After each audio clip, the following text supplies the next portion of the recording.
نحمدہ ونصلی علی رسولہ الکریم اما بعد فاعوذ باللہ من الشیطان الرجیم بسم اللہ الرحمن الرحیم۔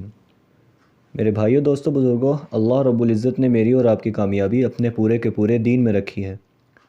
اور یہ دین میری اور آپ کی زندگیوں میں آپ صلی اللہ علیہ وسلم کی مبارک محنت سے آئے گا، جس محنت کے بارے میں اللہ تعالیٰ نے کلام مجید میں بیان فرمایا ہے۔ تو ہمیں چاہیے کہ ہم قرآن مجید کو پڑھ کر، اس کو سمجھ کر، اس میں بتائے ہوئے طریقوں پر عمل کر کے دونوں جہانوں میں کامیابی کو حاصل کریں۔ تو جیسا کہ آپ سبھی لوگوں کو یاد ہوگا کہ پچھلی مرتبہ ہم نے سورۃ البقرہ کے رکوع نمبر 11 کی تفسیر جانی تھی، تو آج ہم لوگ سورۃ البقرہ کے رکوع نمبر 12 کی تفسیر شروع کرنے جا رہے ہیں۔ اللہ تعالیٰ سے دعا ہے کہ اللہ تعالیٰ ہمیں اس کو صحیح طرح سے سننے، اس کو سمجھنے اور اس پر عمل کرنے کی توفیق عطا فرمائے۔ تو چلیے شروع کرتے ہیں۔ بسم اللہ الرحمن الرحیم۔ قل من كان عدوا لجبريل فإنه نزله على قلبك بإذن الله مصدقا لما بين يديه وهدى وبشرى للمؤمنين۔ اے پیغمبر صلی اللہ علیہ وسلم، کہہ دیجئے کہ اگر کوئی شخص جبریل علیہ السلام کا دشمن ہے تو ہوا کرے، انہوں نے تو یہ کلام اللہ کی اجازت سے تمہارے دل پر اتارا ہے، جو اپنے سے پہلے کتابوں کی تصدیق کر رہا ہے، اور ایمان والوں کے لیے ہدایت کا مجسمہ ہے اور خوشخبری ہے۔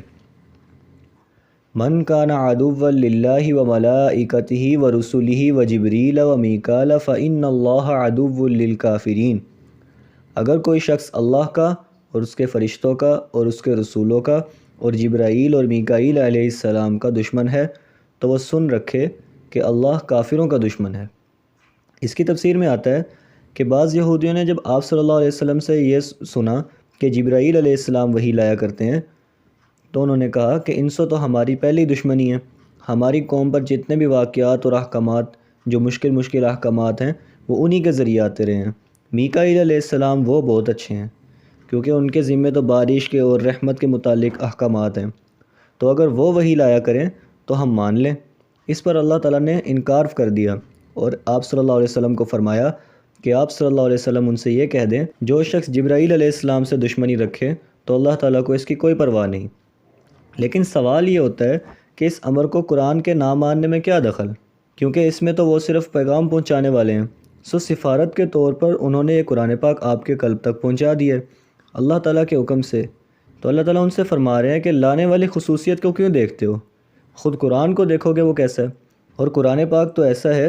کہ ان کے پاس قرآن پاک سے پہلے جتنی بھی کتابیں آئی ہیں وہ سب کتابوں کی تصدیق کرتا ہے، اور اس کے علاوہ ان لوگوں کی رہنمائی بھی کرتا ہے، اور خوشخبری سنا رہا ہے ایمان والوں کو کہ کتاب سماویہ یعنی آسمانی کتابیں،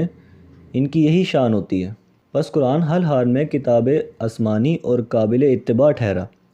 بس جبرائیل علیہ السلام کی دشمنی سے ان کو نہ ماننا یہ بے وقوفی ہے۔ اب رہا مسئلہ کہ جبرائیل علیہ السلام کی دشمنی کا،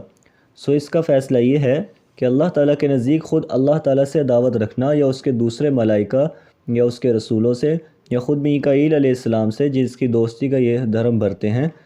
ان سب سے دشمنی رکھنا اور جبرائیل علیہ السلام سے دعوت رکھنا، یہ سب ایک ہی برابر کے درجے کے ہیں۔ اور ان سب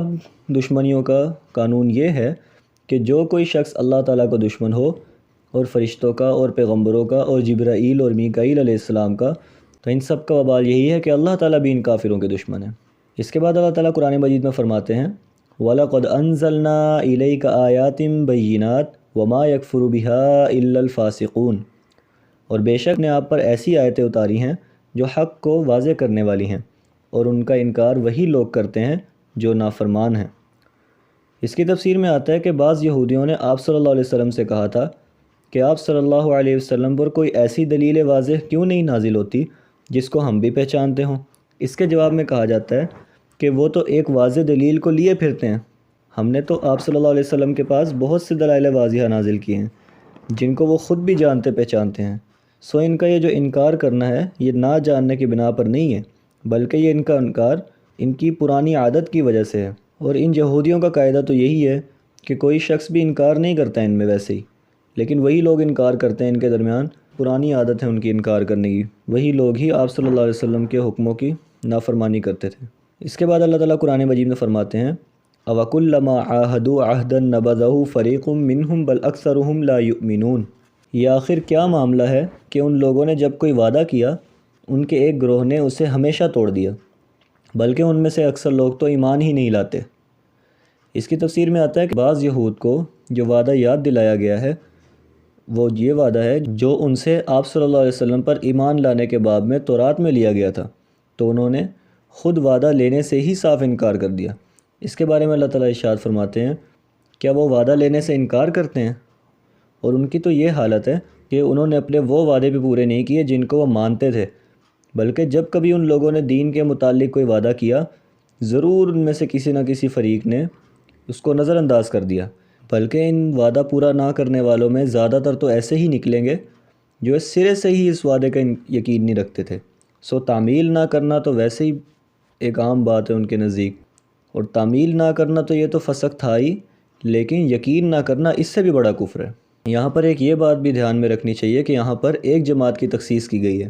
وہ اس لیے کہ ان میں بعض یہود ایسے بھی تھے جو اپنا وعدہ پورا کرتے تھے، یہاں تک کہ آخر میں آپ صلی اللہ علیہ وسلم پر ایمان بھی لے آئے تھے۔ تو سارے ہی یہود برے نہیں تھے اس وقت کے، آج کے تو چلو سارے ہی ہیں، کیونکہ وہ آپ صلی اللہ علیہ وسلم کو مانتے ہی نہیں۔ اس کے بعد اللہ تعالیٰ قرآن مجید میں فرماتے ہیں،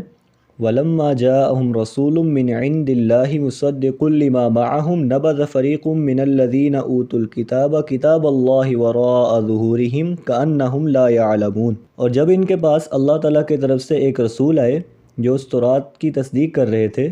جو ان کے پاس پہلے سے موجود ہے، تو اہل کتاب میں سے ایک گروہ نے اللہ تعالیٰ کی کتاب تورات اور انجیل کو اس طرح پس پش ڈال دیا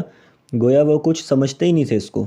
کہ اس میں نبی آخر الزمان صلی اللہ علیہ وسلم کے بارے میں کیا کیا ہدایت دی گئی ہیں، وہ اس کو سمجھتے ہی نہیں تھے، انہوں نے ایسے پس پش ڈال دیا۔ اس کی تفسیر میں آتا ہے کہ اس آیت میں ایک خاص وعدہ شکنی کا ذکر فرمایا ہے جس میں رسول صلی اللہ علیہ وسلم پر ایمان لانے میں کلام تھا، اور ارشاد ہوتا ہے کہ جب ان کے پاس ایک عظیم الشان پیغمبر آئے اللہ تعالیٰ کی طرف سے جو رسول ہونے کے ساتھ ساتھ اس کتاب کی بھی تصدیق کر رہے تھے جو پہلے سے ان لوگوں کے پاس موجود تھی، یعنی تورات کی،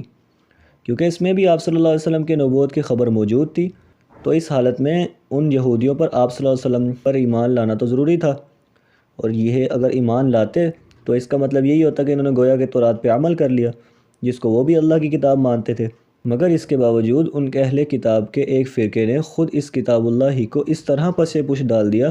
جیسا کہ اس کے مضمون کو وہ سمجھتے ہی نہیں ہیں، وہ علم ہی نہیں رکھتے اس کے بارے میں۔ یعنی یہاں پر یہ بتلانا چاہ رہے ہیں، یعنی یہاں پر بات کرنے کا مقصد یہ ہے کہ گویا کہ وہ تورات کو مانتے ہی نہیں، کہ اس میں آپ صلی اللہ علیہ وسلم کی جو علامات اور جو نشانیاں بتائی گئی تھی وہ اس کو سرے سے ہی نہیں مانتے۔ اس کے بعد اللہ تعالیٰ قرآن مجید میں فرماتے ہیں، وَاتَّبَعُوا مَا تَتْلُو الشَّيَاطِينُ عَلَى مُلْكِ سُلَيْمَانَ وَمَا كَفَرَ سُلَيْمَانُ وَلَكِنَّ الشَّيَاطِينَ الَّذِينَ كَفَرُوا يُعَلِّمُونَ النَّاسَ السِّحْرَ۔ اور یہ بنی اسرائیل ان منتروں کے پیچھے لگ گئے جو سلیمان علیہ السلام کی سلطنت کے زمانے میں شیاطین پڑھا کرتے تھے، اور سلیمان علیہ السلام نے کوئی کفر نہیں کیا تھا، البتہ شیاطین لوگوں کو جادو کی تعلیم دے کر کفر کا ارتکاب کرتے تھے۔ وَمَا أُنزِلَ عَلَى الْمَلَكَيْنِ بِبَابِلَ هَارُوتَ وَمَارُوتَ وَمَا يُعَلِّمَانِ مِنْ أَحَدٍ حَتَّى يَقُولَا إِنَّمَا نَحْنُ فِتْنَةٌ فَلَا تَكْفُرْ۔ نیز یہ بنی اسرائیل اس چیز کے پیچھے لگ گئے جو شہر بابل میں ہاروت اور ماروت نامی دو فرشتوں پر نازل کی گئی تھی۔ یہ دو فرشتے کسی کو اس وقت تک کوئی تعلیم نہیں دیتے تھے جب تک اس سے یہ نہ کہہ دیں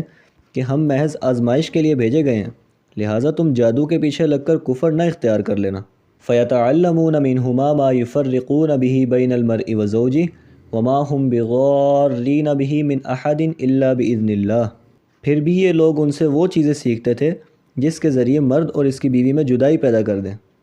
ویسے یہ واضح رہے کہ اس کے ذریعے کسی کو اللہ کی مشیت کے بغیر کوئی نقصان نہیں پہنچ سکتا۔ وَيَتَعَلَّمُونَ مَا يَضُرُّهُمْ وَلَا يَنفَعُهُمْ وَلَقَدْ عَلِمُوا لَمَنِ اشْتَرَاهُ مَا لَهُ فِي الْآخِرَةِ مِنْ خَلَاقٍ وَلَبِئْسَ مَا شَرَوْا بِهِ أَنفُسَهُمْ لَوْ كَانُوا يَعْلَمُونَ۔ مگر وہ ایسی باتیں سیکھتے تھے جو ان کے لیے نقصان دہ تھی اور فائدہ مند نہیں تھی، اور وہ یہ بھی خوب جانتے تھے کہ جو شخص ان چیزوں کا خریدار بنے گا آخرت میں اس کا کوئی حصہ نہیں ہوگا، اور حقیقت یہ ہے کہ وہ چیز بہت بری تھی جس کے بدلے انہوں نے اپنی جانیں بیچ ڈالی۔ کاش کہ ان کو اس بات کا حقیقی علم ہوتا۔ وَلَوْ أَنَّهُمْ آمَنُوا وَاتَّقَوْا لَمَثُوبَةٌ مِّنْ عِنْدِ اللَّهِ خَيْرٌ لَوْ كَانُوا يَعْلَمُونَ۔ اور اس کے برعکس اگر وہ ایمان اور تقوی اختیار کر لیتے تو اللہ تعالیٰ کی طرف سے ملنے والا ثواب یقیناً اس سے کہیں زیادہ بہتر ہوتا۔ کاش کہ ان لوگوں کو اس بات کا بھی حقیقی علم ہوتا۔ اس کی تفسیر میں آتا ہے، اور یہودی ایسے بے عقل ہیں کہ انہوں نے کتاب اللہ کا تو اتباع کیا ہی نہیں، ایسی چیز کے پیچھے پڑ گئے کہ جس کا اتباع شیاطین کرتے تھے۔ یعنی وہ جو خبیث جن ہوتے ہیں جو حضرت سلیمان علیہ السلام کے زمانے میں تھے، یعنی بعض بیوقوف جو حضرت سلیمان علیہ السلام پر گمان کرتے ہیں کہ وہ ان کو جادو آتا تھا، یہ بالکل ہی بیوقوف ہیں، کیونکہ جادو تو ایک کفر کا عمل ہے، اور حضرت سلیمان علیہ السلام نے نعوذ باللہ کبھی بھی کفر نہیں کیا، مگر ہاں شیاطین یعنی خبیث جن جو تھے وہ بے شک کفر کی باتیں کرتے تھے اور جادو بھی کیا کرتے تھے، اور حالت یہ تھی کہ خود تو جادو کرتے ہی تھے، آدمیوں کو بھی اس جادو کے بارے میں تعلیم دیتے تھے۔ وہی جادو متواتر چلا آ رہا ہے اور اس کا اتباع یہودیوں نے کیا، اور اسی طرح اس جادو کا یہ لوگ بھی اتباع کرتے ہیں، جو کہ ان دونوں فرشتوں پر ایک خاص حکمت کے واسطے نازل کیا گیا تھا اللہ تعالیٰ کی طرف سے، جو شہر بابل میں رہتے تھے فرشتے دونوں، اور ان کا نام ہاروت اور ماروت تھا، اور وہ دونوں وہ جادو کسی کو اس وقت نہیں سکھلاتے تھے جب تک احتیاطاً اس سے پہلے یہ نہ کہہ دیں کہ ہمارا وجود لوگوں کے لیے ایک امتحان خداوندی ہے کہ ہماری زبان سے جادو پر مطلع ہو کر کون پھنستا ہے اور کون بچتا ہے، سو اس پر مطلع ہونے کے بعد تم کافر نہ ہو جانا کہ اس میں پھنس جاؤ۔ پھر بھی بعض لوگ ان دونوں فرشتوں سے اس قسم کا جادو سیکھ لیتے تھے جس کے ذریعے عمل کر کے کسی مرد اور اس کی بیوی میں جدائیگی پیدا کر دیں۔ یہاں پر ایک یہ بھی بات سمجھنی چاہیے کہ اس سے کوئی وہم میں نہ پڑ جائے کہ جادوگر جو چاہتا ہے کر سکتا ہے، کیونکہ یہ بات یقینی ہے کہ جادو کرنے والے لوگ اس کے ذریعے کسی کو ذرہ برابر بھی نقصان نہیں پہنچا سکتے مگر جب تک اللہ تعالیٰ کا حکم نہ ہو۔ لیکن دیکھا جائے تو یہ جادو حاصل کرنا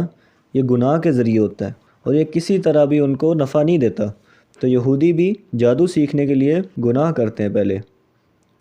اور یہ بات کچھ کہنے کی نہیں ہے بلکہ یہودی بھی آپس میں اس کو جانتے ہوں گے کہ جو شخص اس جادو کو کتاب اللہ کے بدلے میں اختیار کرے، ایسے شخص کا آخرت میں کوئی حصہ باقی نہیں رہتا، اور بے شک جادو اور کفر تو ویسے بھی برا ہے جس میں وہ لوگ اپنی جان دے رہے ہیں۔ کاش ان لوگوں کو اتنی عقل ہوتی کہ اگر وہ لوگ بجائے اس کفر اور بدعملی کے تقوی اور ایمان اختیار کرتے تو اللہ تعالیٰ کے یہاں ان کو بہت ہی اچھا اجر ملتا۔ کاش کہ وہ اتنی عقل رکھتے۔ اس سے ہمیں یہی پتہ چلتا ہے کہ انہوں نے یہ جو کفر کا عمل اختیار کیا اور اس کے بعد آپ صلی اللہ علیہ وسلم کو نقصان پہنچانے کی کوشش کی، اس میں اللہ تعالیٰ نے ان کو ناکام تو کر دیا، لیکن یہاں پر اللہ تعالیٰ نے یہاں پر بیان اس لیے کیا تاکہ ہمیں نصیحت حاصل ہو کہ ہمیں ان کاموں میں نہیں پڑنا چاہیے کہ جادو ٹونا اور یہ الٹی فلاں چیزیں جس سے دوسروں کو نقصان ہو، ہمیں ان چیزوں سے بچنا چاہیے، اور ہمیں ویسے بھی اپنے بھائیوں کا خیال کرنا چاہیے اور دوسروں کو تکلیف دینے سے ہمیں پورا اجتناب کرنا چاہیے۔ تو بس میرے بھائیوں، آج ہم نے سورۃ البقرہ کے رکوع نمبر 12 کی تفسیر بھی مکمل کر لی ہے۔ اللہ تعالیٰ سے دعا ہے کہ اللہ تعالیٰ ہمیں اس کو صحیح طرح سے سمجھنے اور اس پر عمل کرنے کی توفیق عطا فرمائے، اور جو کچھ اس میں پڑھا ہے اللہ تعالیٰ اس کو ہماری عملی زندگی میں لے آئے۔ وآخر دعوانا ان الحمد للہ رب العالمین۔